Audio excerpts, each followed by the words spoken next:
Good, happy Sunday morning, March 10, 2019. I'm Riley King, and welcome to the Riley King Newscast, right here on the Riley King Network. Let's begin. First up, Cardboard City shines light on Granite State homelessness. Let's take a listen to this video from WMUR News 9, Tim Callery.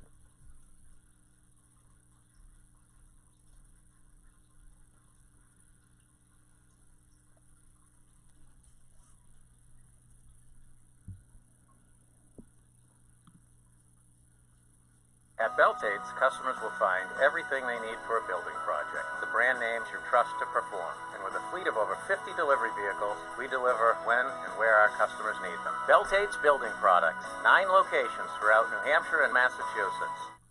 Boxes sit side by side on the property of St. Thomas More Parish in Durham, the foundation of a cardboard city, and home for the night for these high school students, as they bring attention to the thousands of Granite Staters who find themselves in a similar situation, but on a more permanent basis.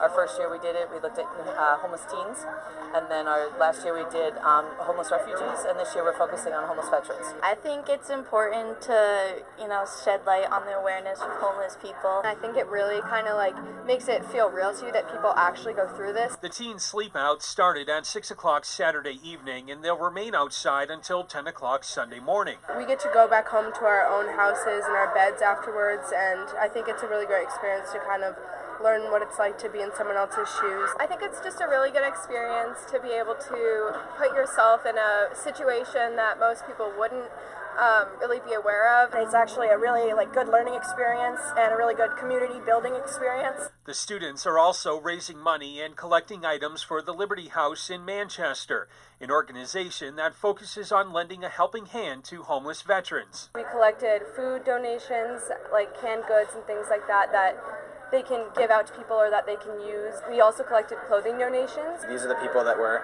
serving our country, fighting for us, and I think it's just important that we give back to them in some sort of way. I'm just really glad that this is a thing because a lot of people don't understand how important this stuff is. In Durham, I'm Tim Callery, WMUR News 9. Okay, and there you go on that video and that report.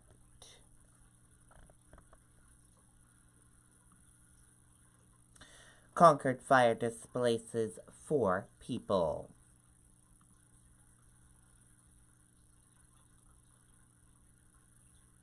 Four people escaped from a burning home in Concord on Saturday. Concord fire officials responded to a home on Douglas Street just before 7:30 p.m. Responding crews reported flames coming from the front of the home. They were able to bring the fire under control by 8:15 p.m. No one was hurt. Concord fire officials are investigating what started the fire. The Red Cross is assisting the people who were displaced with clothing and temporary housing.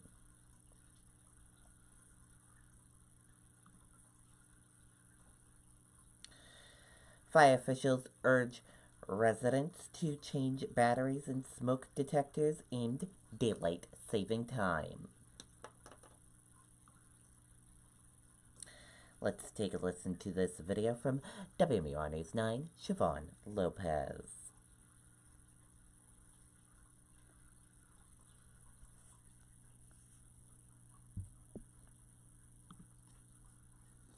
At Beltate's, customers will find everything they need for a building project. The brand names you trust to perform. And with a fleet of over 50 delivery vehicles, we deliver when and where our customers need them. Beltate's Building Products. 9 locations throughout New Hampshire and Massachusetts. First responders see daylight saving as a time to save lives, urging people to keep their smoke and carbon monoxide detectors working properly. Early notification, has saved countless lives over the years. Working smoke and carbon monoxide detectors have proven to be life-saving tools. Both in a fire situation and people that had issues with their heating units and were alerted early, that they had a carbon monoxide issue in their home. So saved a lot of lives. As people change their clocks ahead an hour, fire officials also want people to put their best foot forward, checking to make sure their detectors work and replace any batteries. Earlier this month in Hudson, firefighters say a young family was able to escape heavy fire because of working smoke detectors. They heard the alarms and ran out of the building just in time. Recent tragedies in our state are also highlighting the importance of these early detection tools. We had a double fatality in Lyman due to carbon monoxide, and the tragic loss of a 7-year-old in Hampton due to fire. And it's just very important that we remind people to make sure that they have smoke detectors and carbon monoxide detectors in their houses.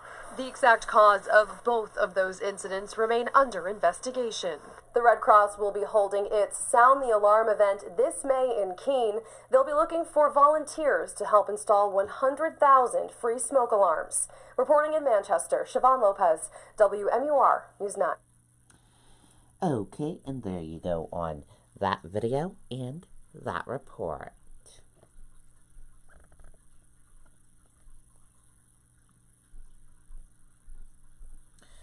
And we have our smoke detector alarm right here, as you can see. Make sure yours are working as well, and make sure you have one in your house as well. Massachusetts man identified as skier involved in deadly collision on Cannon Mountain. Let's take a listen to that video from WMUR News 9, Amy Cavino.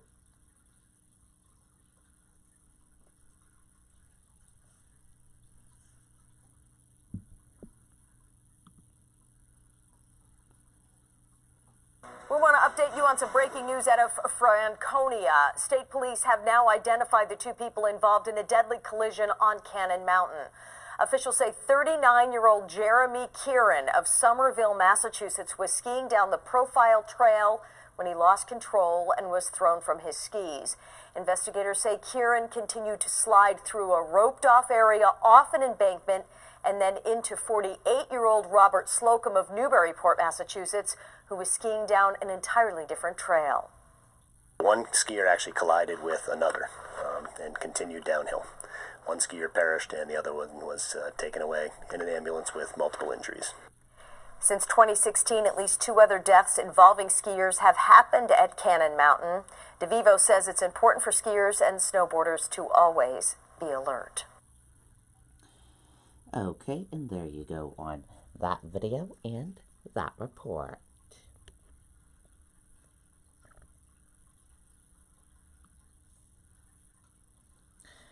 Black bears extra hungry this spring in New Hampshire.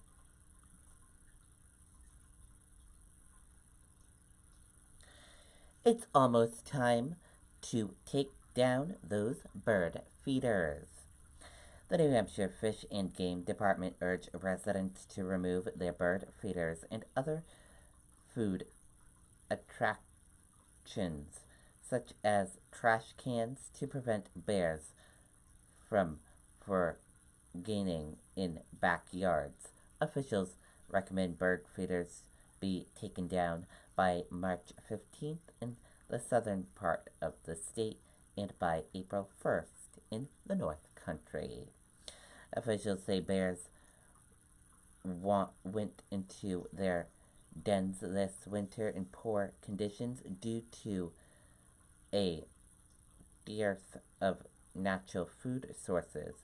That means black bears are coming out of their dens with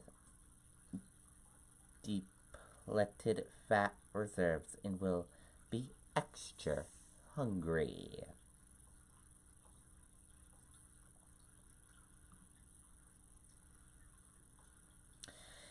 Salem restaurant owner sentenced for tax evasion.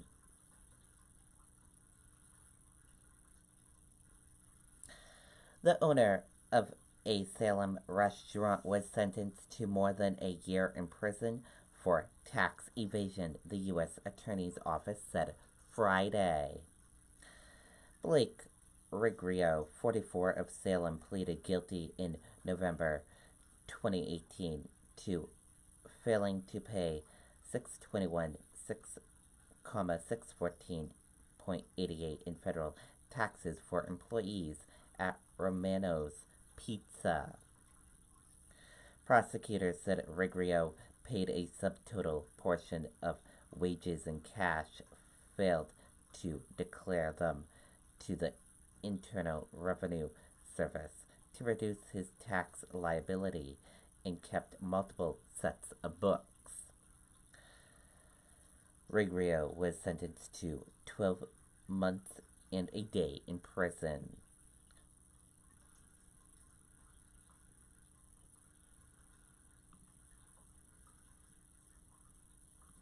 And now let's take a look at your event calendar and see what type of events are happening today in New Hampshire.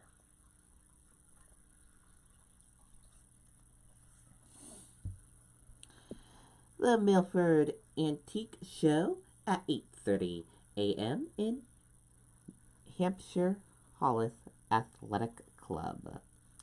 New Hampshire Landscape in Motion, Concord Chambers of Commerce at 8:30 a.m. The 28th Annual Hawaiian Weekend at 8:30 a.m. at Pat's Peak. Volunteer Trail Work Day, 9 o'clock a.m. on Squam Lake Association. Boston Sea Reserves Show and Film Festival at 9:30 a.m. at Doubletree by the Hilton Boston Shore in North Shore.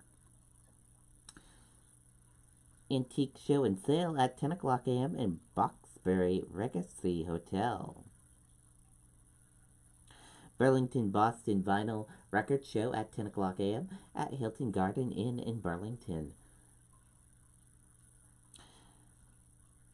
Begin You Intro Class and Extended Adventure at 10 o'clock a.m. in Hilton Boston Woburn. Boston Sea Rivers Sunday Kid Day, 10 o'clock a.m. at Doubletree by the Hilton Boston North Shore.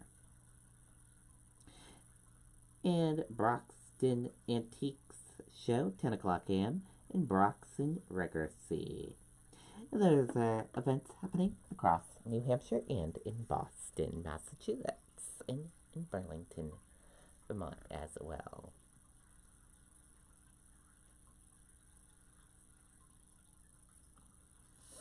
And if you want to see more of those events and more other events, just click on the full calendar and you can see a complete list of all the events happening today.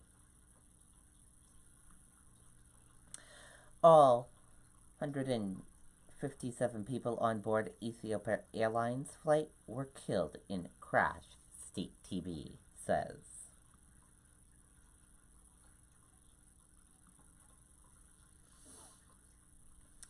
An Ethiopia airline flight crashed shortly after takeoff from Ethiopia's capital on Sunday morning, killing all 157 people throughout to be on board. The airline and state broadcast said as anxious families rushed to the airport in Addis Arabia and the destination near Bia. It was not immediately clear what caused the crash of Boeing 737-8 MAX plane, which was new and had been delivered to the airline in November, records show. And that does it for the Riley King Newscast right here on the Riley King Network. I hope you all have a great rest of your day, and I'll see you back here later on today for another newscast. And I'll have a news report coming up in a little bit. Goodbye, everyone.